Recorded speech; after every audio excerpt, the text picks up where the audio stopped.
உங்களுக்கு விரோதமாய் 1000 பேரும், உங்களுக்கு விரோதமாய் 11,000 பேரும் உங்களுக்கு விரோதமாய் எழும்பினாலும் அது உங்களை அணுகவே அணுகாது.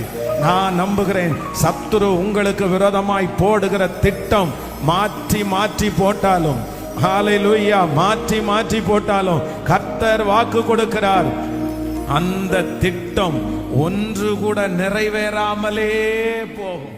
எந்த திட்டமும் நிறைவேறாது.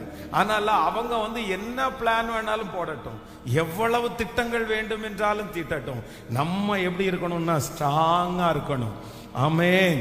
ஆண்டவருடைய பிள்ளைகளாய் இருக்கிற உங்களுக்கும் எனக்கும் அவருடைய அனுமதி இல்லாமல் ஒரு தலைமயிராகிலும் கீழே விழுவதே இல்லை.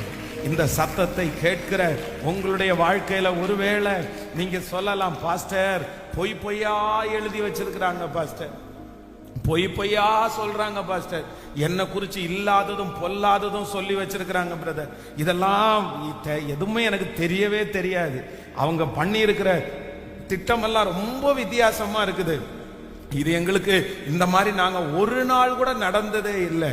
ஆண்டவருடைய பிள்ளைகளை, அவங்க என்ன திட்டம் போட்டாலும், பிசாசு என்ன திட்டம் போட்டாலும், ஆண்டவர் நமக்கு இருக்கிறார். அவர்கள் போடுகிற ஒவ்வொரு திட்டத்தையும் கர்த்தர் மாற்றிக்கொண்டே வருவார். அந்த திட்டம் ஒன்று கூட நிறைவேறுவதே இல்லை. எத்தனை பேர் விசுவாசிக்கிறவர்கள் கரங்களை தட்டி முழு பலத்தோடு கூட அந்த திட்டங்கள் ஒன்று கூட வாய்ப்பதே இல்லை.